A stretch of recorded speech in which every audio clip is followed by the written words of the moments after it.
Chers amis, bonjour. Donc, j'ai décidé aujourd'hui de faire une très courte vidéo car je me suis rendu compte qu'en réalité, quand bien même certaines personnes commencent enfin à réaliser qu'il ne fallait peut-être pas tout croire dans ce qui nous est dit sur le coronavirus, néanmoins ces personnes tombent dans le piège des faux complots qui sont suggérés par la dictature elle-même.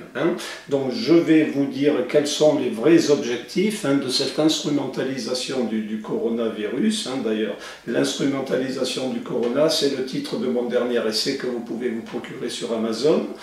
Donc je vais parler vraiment uniquement que de cet aspect. Quelles sont les vraies implications anthropologiques et civilisationnelles à long terme donc de cette instrumentalisation?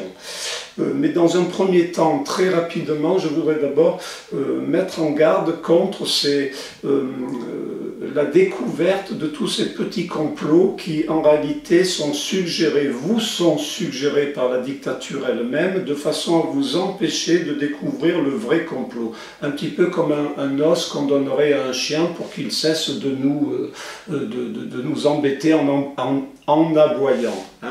Donc, alors parmi ces faux complots dont le but est de vous empêcher de découvrir le vrai, nous trouvons, alors bien sûr, ils ne sont pas complètement faux, ils ont une part de vérité, mais ils ne sont pas essentiels. Alors nous trouvons les Bill Gates, les Soros, savoir si le virus corona a été fabriqué dans un laboratoire en Chine ou pas, mais on s'en fout complètement de ça, puisque déjà croire que le corona serait fabriqué en Chine, implicitement voudrait dire qu'il y a une spécificité concernant ce virus. Or, il n'y a pas de spécificité du virus corona qui, à ce jour, ne tue pas plus que celui d'il y a 2 ans. Donc, ou encore, savoir si le professeur Raoult a raison ou non sur les médicaments qu'il nous propose. Ça aussi, on s'en fout, parce que ça sous-entendrait qu'il y aurait là encore une spécificité quant à ce virus. Donc tout ça, ce sont des petits complots à moitié vrais qui ne sont pas essentiels et qui vous sont suggérés par la dictature elle-même. De même que la dictature se choisit ses propres rebelles qui ne sont pas dangereux pour elle, les Zemmour, etc. Ils se reconnaîtront, je ne veux pas me faire d'ennemis. J'en ai déjà assez comme ça. Donc c'est un petit peu de la nourriture qu'on donne au bétail, pendant que vous réfléchissez sur Soros, le nouvel ordre mondial, le capitalisme, le virus fabriqué en Chine, est-ce que Raoult a raison ou non? Eh bien ça vous occupe l'esprit, on vous occupe l'esprit, et vous ne réussissez pas à définir quelles sont les vraies implications sataniques, anthropologiques à long terme. Or, étant donné qu'à ce jour, je suis hélas la seule personne ayant compris, ce n'est pas de l'arrogance, mais c'est une constatation, ayant compris quelles étaient donc les vraies implications anthropologiques de ce virus, je fais donc cette courte vidéo. Alors, c'est très simple, il y en a pour même pas 2 minutes. Écoutez bien, parce que tout est là. En réalité, à long terme, civilisationnel et anthropologiquement parlant, l'instrumentalisation du corona a pour but de séparer les sexes entre eux et de détruire la relation hétérosexuelle entre un homme et une femme.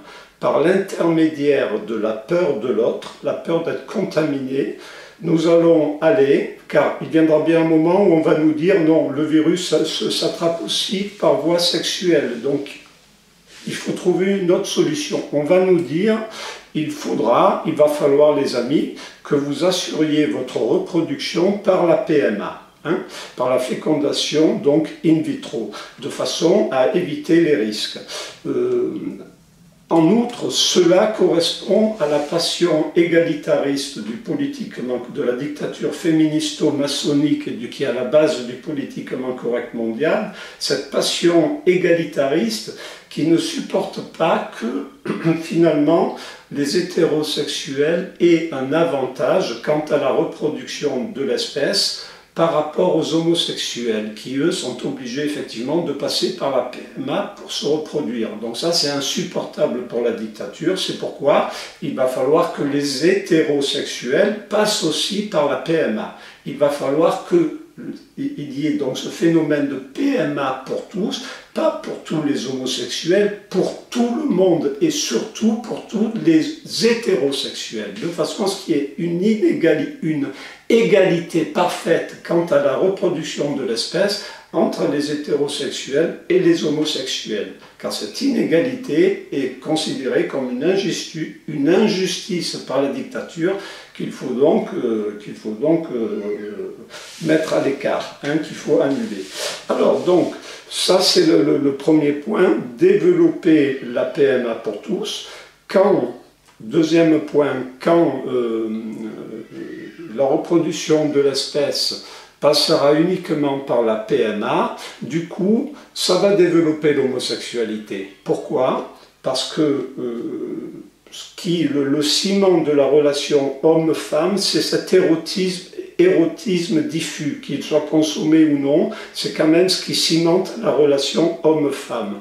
Or, à partir du moment où, pour se reproduire, nous n'aurons plus besoin, nous n'aurons plus le droit même d'avoir des rapports sexuels hétérosexuels, chaque sexe va se recroqueviller sur son propre sexe. Du coup, les femmes vont dire, bon, puisque j'ai plus besoin d'hommes pour me reproduire, avec le clonage qui arrive et la technique des CSPI, cellules de souche pluripotentes induites, on va se dire, donc les femmes vont se dire, dans ces conditions, bien autant continuer la reproduction de l'espèce entre femmes.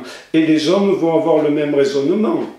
À partir du moment où on n'a plus de relations sexuelles, où tout passe par la PMA, chaque sexe va se cantonner dans son propre sexe. Et ça va développer l'homosexualité. Le développement de l'homosexualité, là on retrouve un petit peu la thématique de mon autre essai, Le complot inconscient. Le développement de l'homosexualité, à terme, va éliminer progressivement le sexe masculin. Pourquoi? Parce que les femmes ont un utérus et un ovocyte et elles vont pouvoir se cloner d'une façon autonome. Elles vont pouvoir aussi se reproduire par la technique des CSPI.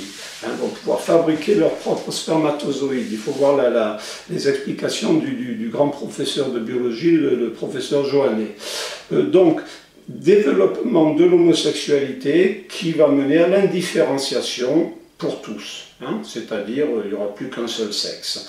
Une sorte de victoire de l'égalitarisme politiquement correct, ce qui débouchera sur l'indifférenciation aussi entre le bien et le mal. Donc ça, c'est le but, en partie inconscient d'ailleurs, car beaucoup de protagonistes qui contribuent à véhiculer cette peur quant au coronavirus ne le savent pas eux-mêmes, c'est le diable qui est le chef d'orchestre.